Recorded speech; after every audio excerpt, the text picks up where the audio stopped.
Viva la Virgen! Viva Bicolandia! About 3 centuries ago, an image was carved, a chapel built, and a procession held in honor of the miraculous image, the Nuestra Señora de Peña Francia, whom we now honor as the patroness of Bicolandia. The procession known as the Traslación has become a phenomenon where barefooted male devotees carry on their brawny shoulders the image from her chapel near a mountain to the cathedral in the Poblacion for the 9-day novena. Amidst the shouts of Viva la Virgen, as the beloved Ina passes by, the women and children wave their handkerchiefs. They sway and dance in awe, signaling the start of the 2-week fiesta celebration.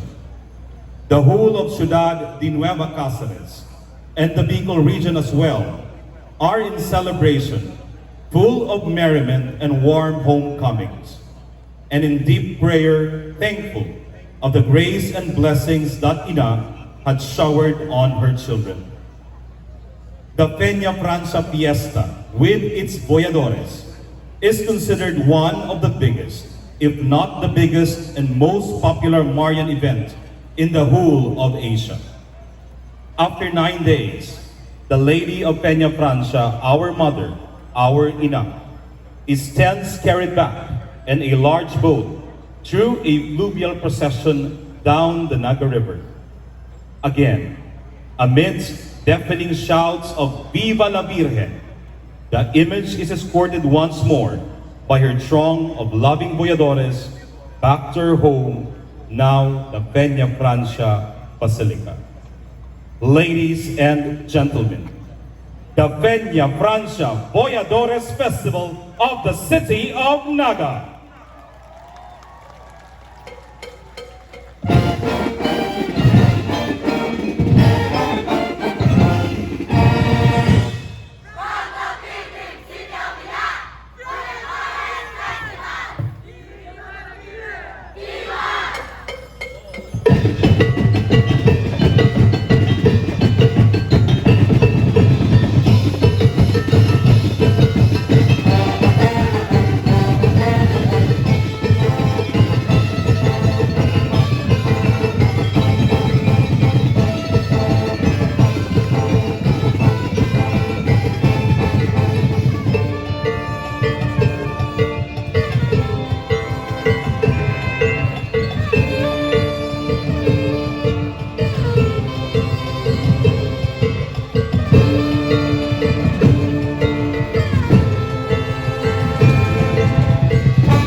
What a vibrant performance! Once again, let's give a round of applause to Voyadores Festival!